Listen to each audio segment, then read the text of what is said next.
Hello, and welcome to Collie Conversations, the podcast that's all about transforming your life with your Border Collie. I'm Gemma Fisher, your expert in all things collie. Whether you're dealing with reactivity, recall struggles, or just looking to understand your collie better, you've come to the right place. I'm here to help you turn those frustrating behaviours into wins with practical advice and real life solutions. If you haven't already, head over to our Facebook group for extra support and tips for collie owners just like you. Today, we'll be diving into our dog's heritage and discussing why collies behave the way that they do. So grab a cup of tea and get ready to take some notes. Let's get started. So we're going to think about what our collie was bred to do to begin with. And I'm going to start by just reading out a couple of descriptions from two different websites. So one comes from the Border Collie Club.com. Okay, so if you type in Border Collie club.com, you'll be able to find this, and it's explaining what the ideal Border Collie looks like from their perspective, and this is a show Border Collie perspective. So they describe our dogs as well proportioned, with a smooth outline showing quality, gracefulness and perfect balance, combined with sufficient substance to give impression of endurance. Any tendency to coarseness or weediness is undesirable. Okay, so that's from the show perspective, and really most of that, I think practically all of that, is about what the dog looks like, isn't it? Okay, so in contrast, this is a description from the ISDS website, and ISDS stands for International Sheepdog Society. So the difference is that society is set up for Border Collies that are still doing their original working function, so they are working livestock of some description. So they describe the Border Collie as these working dogs have never been bred for appearance. Often working Border Collies do not make good domestic pets. So really, really interesting, isn't it? That in the working dog, appearance was never bred for. It was never important. And, you know, by their own admission, ISDS don't believe that, working Border Collies will not necessarily make good domestic pets. So, are you now listening to this thinking, oh my God, do I need to rehome my Border Collie? Hang on, okay? It's true. They don't make sort of layabout, couch potato type dogs, but there are definitely things that we can do if we understand them better to help them be, important members of our family.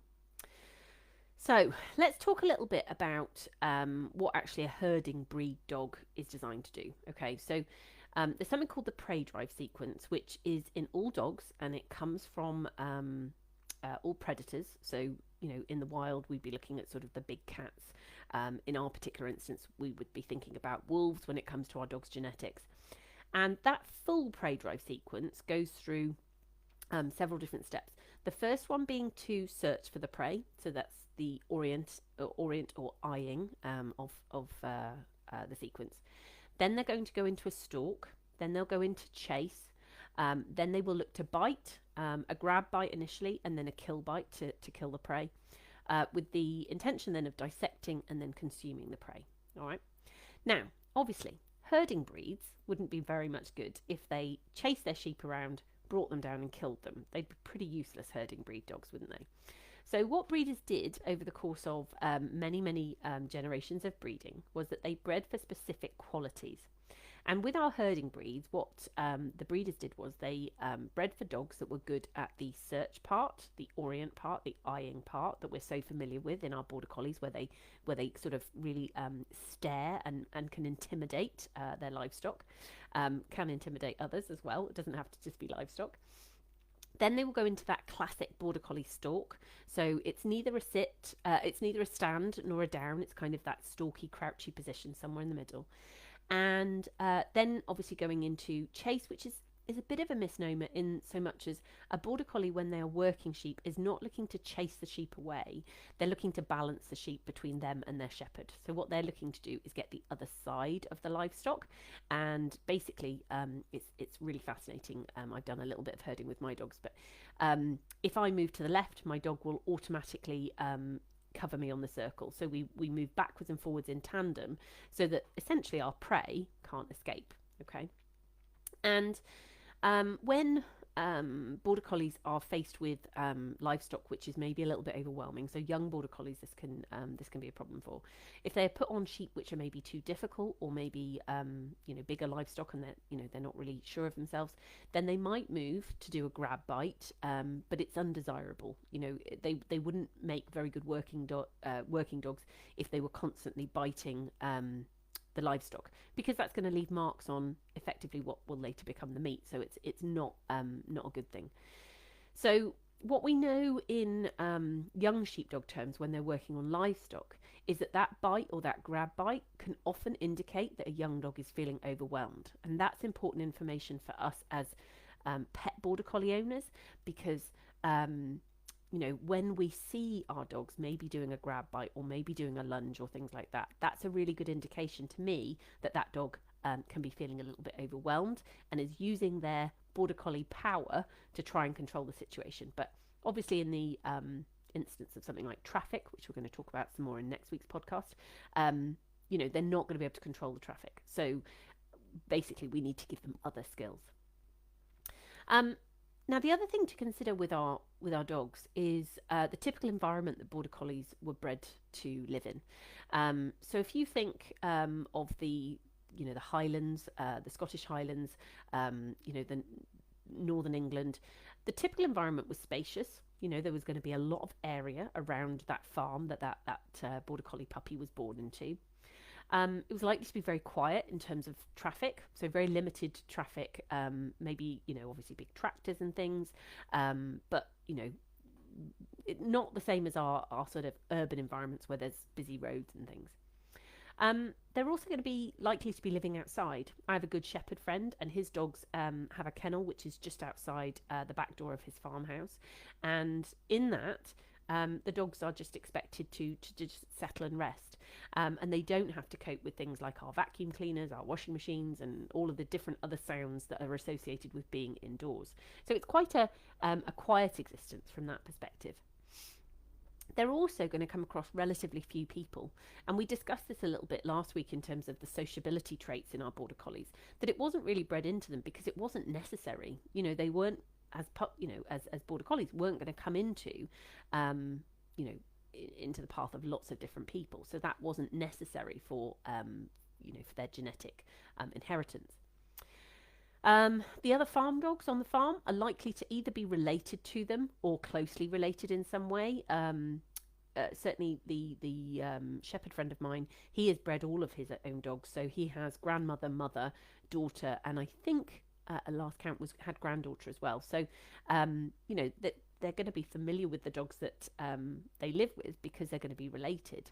And it's unlikely that they're going to come across many other dogs. And then, of course, out on a farm, they're going to be growing up alongside the livestock. And what I've seen with young Border Collies is that they get introduced to sheep outside of a pen, and, they just kind of join in with small tasks around the adult dogs, so that they're being socialized to the livestock that eventually they will look to control. So moving on to breed characteristics and temperament. So what are the things that we did want as part of our dog's DNA? So the descriptions that I've found, and we're going to delve into these in a bit more depth, are that we have a tenacious, hard-working sheepdog of great tractability. I wasn't sure what that word meant, but it's amenable. Keen, alert, responsive, and intelligent. Neither nervous nor aggressive. Okay? So, what does that description actually translate to? Let's read between the lines a little bit, shall we?